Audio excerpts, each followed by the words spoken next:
Hello everyone, welcome to शिक्षा विधि। आज की इस वीडियो में हम ज्योमेट्री का एक स्पेशल कंसेप्ट देखेंगे। बेसिकली ये ज्योमेट्री के अंदर ऑर्थोपेडल ट्रायंगल का कंसेप्ट है।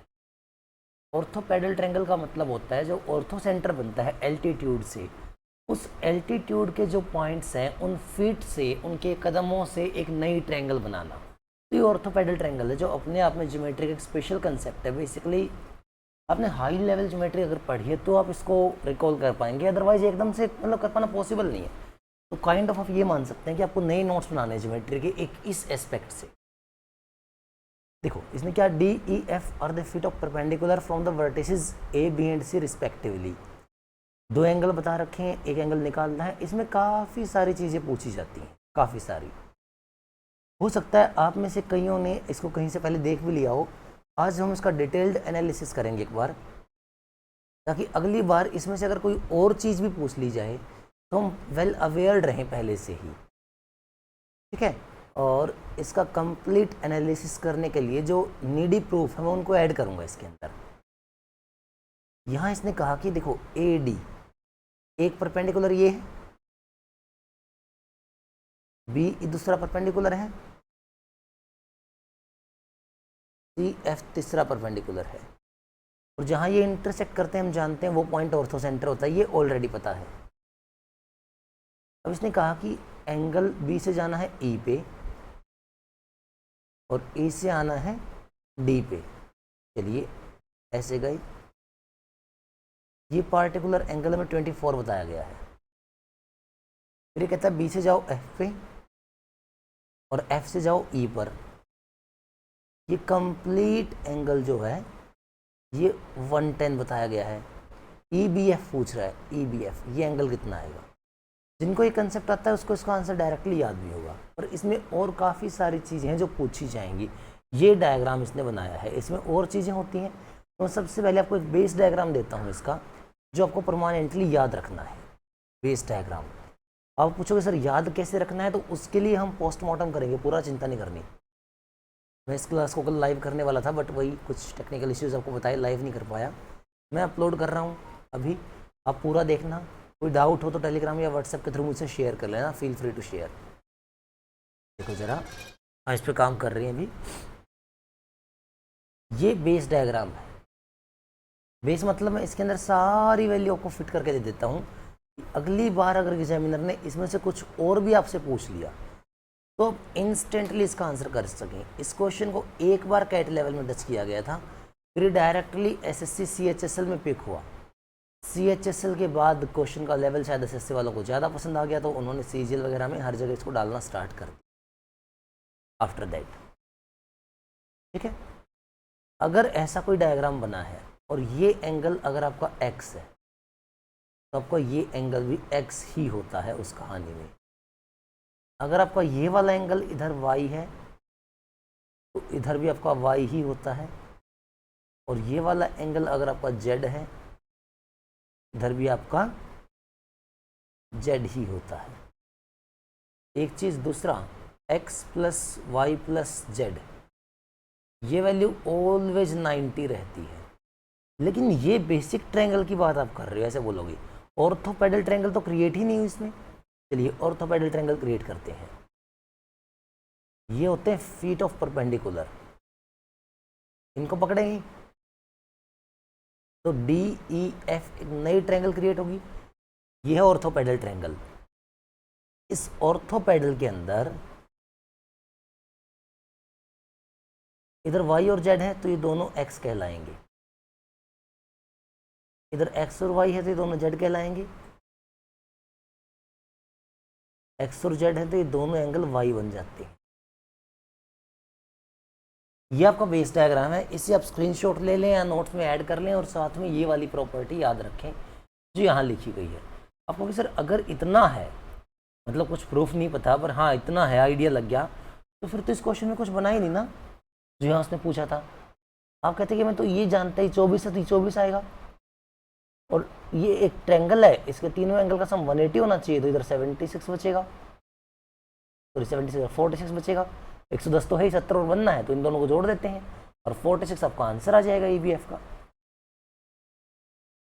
तो कंसेप्चुअल नॉलेज यही चीज़ है, कंप्लीट नॉलेज उसकी होती है, क्वेश्चन में टाइम नहीं लगता। हमें यहाँ तक आना है कि ये चीज़ क्या है, ये कैसे हुई है, इसे हम परमानेंटली याद रखेंगे कैसे। तो चलो थोड़ा सा जो एसएससी ने खेल खेला, मैं उसका डिटेल्ड एनालिसिस आपको देता हूँ एक बार। एक्चुअली कंसेप्ट सर्कल का था, उसने उसको रोटेट किया जो अक्सर होता है। सर्कल जब मैं पढ़ाता हूँ और ख़ासकर इन सेंटर पे जब मैंने काम कराया है, मैंने इन सेंटर कभी किसी बच्चे को रटवाया नहीं। आधे बच्चों को ये कन्फर्मेशन नहीं रहती यार, इन सेंटर के अंदर ये जो सर्कल होता है वो अंदर क्यों बनता है, सर्कम सेंटर में ये बाहर क्यों रहता है। अगर आपको भी ये कन्फ्यूजन है, आप थोड़ा सा इस चीज़ को ढंग से समझें। आज सर्कल के सेंटर की एक बेसिक सी प्रॉपर्टी है कि जो डिस्टेंस अब टेंजेंट पर, टेंजेंट मतलब ऐसी लाइन जो बाहर से टच करेगी, लाइन सेगमेंट बेसिकली, ये हमेशा परपेंडिकुलर होती है। और इसीलिए हमें ये कहा जाता है कि इंटरसेक्टिंग टेंजेंट बराबर भी होते हैं, क्योंकि ये दोनों ट्रायंगल जो मैंने बनाई अभी, मान लो ट्रायंगल ए एफ ई और ये ओ बना दी, ये दोनों ट्रायंगल इस कहानी में हमेशा कॉन्ग्रेंट होती हैं।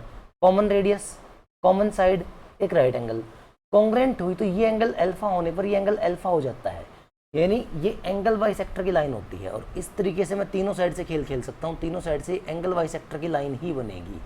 ये भी एंगल बाइसेक्टर होगा और ये भी एंगल बाइसेक्टर होगा। इसलिए हम कहते हैं कि एंगल बाइसेक्टर जो होता है वो हमेशा इन सेंटर की फॉर्मेशन करता है। ऑलवेज एंगल बाइसेक्टर का इंटरसेक्शन इन सेंटर बनाएगा। ये स्लाइड सी प्रॉपर्टी आपको याद रहेगी, एंगल बाइसेक्टर इन सेंटर ही बनाते हैं। क्लियर है? एक पॉइंट क्लियर रहेगा सबको। दूसरा पॉइंट, ये कैजुअली आपको पता है, जब आप बात करते हो साइक्लिक क्वाड्रिलेटरल की, तो साइक्लिक क्वाड्रिलेटरल में ऑपोजिट एंगल का जो सम होता है वो 180 होता है। इस बात को एसएससी मैनिपुलेट करती है, कुछ ऐसा डायग्राम दे देगी, साइक्लिक क्वाड्रिलेटरल नहीं बोलेगी, ऐसा डायग्राम कुछ बना के दे देगी।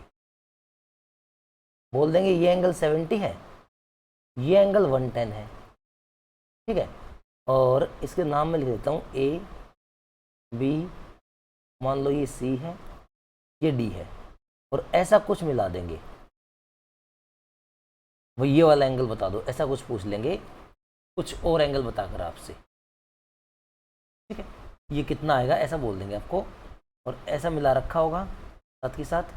ये एंगल हो सकता है आपको 40 बता रखा हो, इधर हो सकता है 40 ना बता के इधर 50 बता रखा हो, ऐसा कुछ कर देंगे। तो भाई जब भी आपको सिंपल याद रखना है, किसी क्वाड्रिलेटरल में अपोजिट का सम 180 दिखाई दे जाए, आपको सबसे पहले ये समझना है कि वो क्वाड्रिलेटरल साइक्लिक क्वाड्रिलेटरल ही होगा, क्योंकि साइक्लिक क्वाड्रिलेटरल में ही अपोजिट का सम 180 होता है। एक ये पॉइंट क्लियर रखना है सबको। तीसरा पॉइंट, साइक्लिक क्वाड्रिलेटरल में जो बहुत कॉमनली इग्नोर किया जाता है, कि साइक्लिक क्वाड्रिलेटरल की जो साइड्स होती हैं वो ऑटोमेटिकली कॉर्ड भी होती हैं, और सर्कल में ये सबको पता है अच्छे से, इस एक ही कॉर्ड पर बने या एक आर्क पर बने सारे एंगल सेम होते हैं due to same segment theorem. Central angle का हाफ भी होते हैं, ये बात ऑलरेडी आप जानते हैं।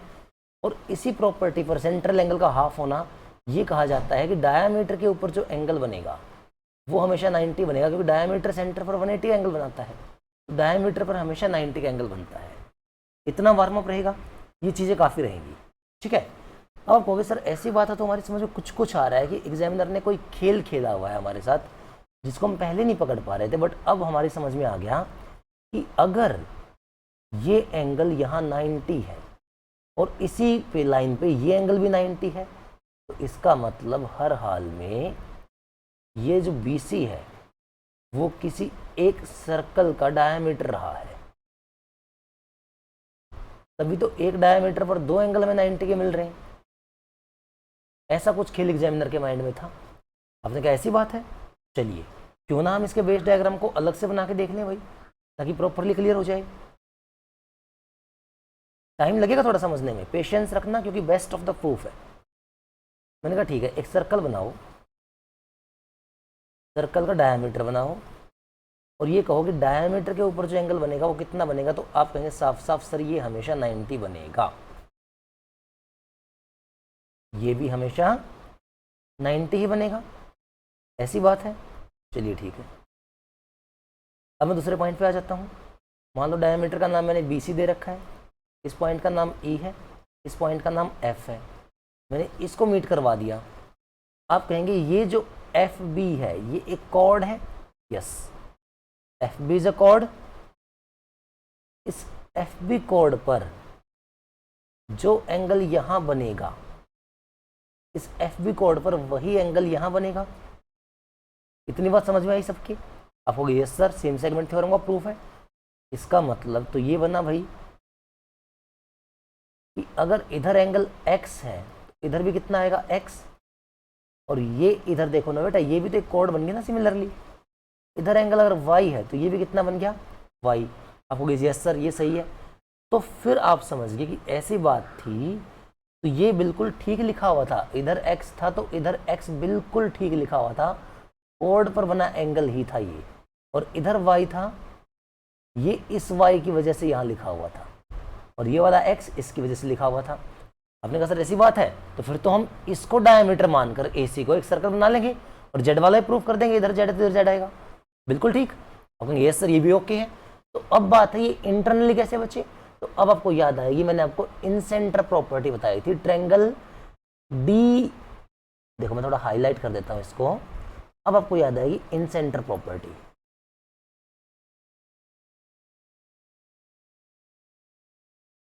ये एक स्पेसिफिक ट्रायंगल है हमारी, ये जो एरो इसके अंदर निकले हुए ना बच्चे, ये एरो इसके इन सेंटर के निकले हुए हैं, ऐसे इसमें एक प्यारा सा सर्कल बना हुआ है, और ये बाहर से आती लाइन एंगल बाइसेक्टर होती है, तो ये एक्स हो गया तो ये भी एक्स हो गया। मतलब अब आपको फाइनली कहोगे यस सर अब हमें पूरी कहानी समझ में आ गई, बट एक बात रहेगी जो हमारी समझ में नहीं आई, वो ये बात रहेगी इधर एक्स था तो इधर एक्स कैसे आया। चलिए ये आपका लास्ट डायग्राम है, इन सब को मैच करके अब फाइनली मैं इसे टर्मिनेट कर देता हूं कुछ इस तरीके से। अगर मैं एक ही ट्रायंगल में दो एल्टीट्यूड ड्रॉ कर दूं,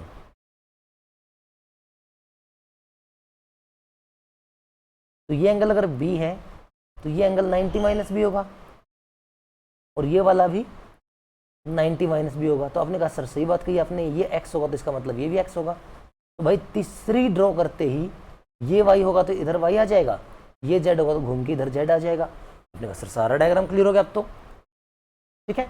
तो फाइनली देखो अब मैं आपको समझाता हूं एग्जामिनर ने कितने डायग्राम को कंपाइल किया। पहला डायग्राम जो उसने कंपाइल किया, आप सबको मिक्स कर लेना बेटा, आपका क्वेश्चन खत्म हो जाएगा। डायग्राम 1 जो कंपाइल्ड हुआ वो था दो एल्टीट्यूड का एक कंसेप्ट, कि आपको 1, 2 और 3 चाल चलनी है। क्या चाल चलनी है? 1, 2 और 3। ये एंगल B है तो ये एंगल 90 माइनस बी है, क्योंकि थर्ड एंगल ऑफ ट्रायंगल है। इधर भी ये 90 माइनस बी है। तो आपने कहा ये x है तो 1 चाल, 2 चाल, 3 चाल, ये बराबर होगी थर्ड चाल आपकी। ये y है तो 1 चाल, 2 चाल, 3 चाल, इधर भी y ही बनेगा।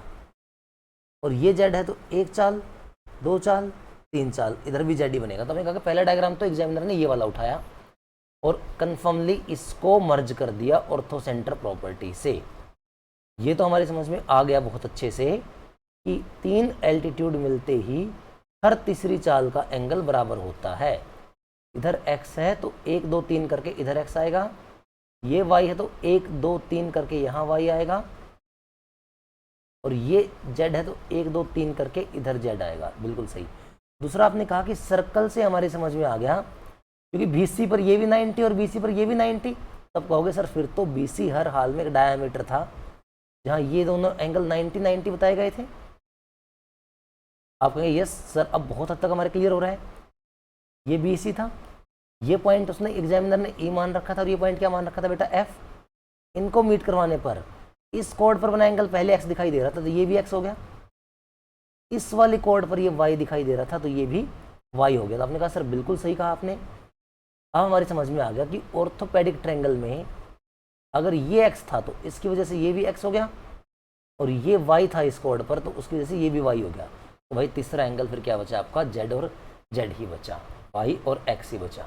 ये फाइनली आपका डायग्राम क्रिएट हो गया, ठीक है।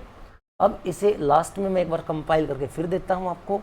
ये आपका एंड पार्ट है वीडियो का, इसको सारे प्रूफ के साथ रिकॉल करना, पेशेंस से। समझ में ना आए तो मुझे दोबारा बताना, ऑफलाइन में डील कर लूँगा आपके साथ।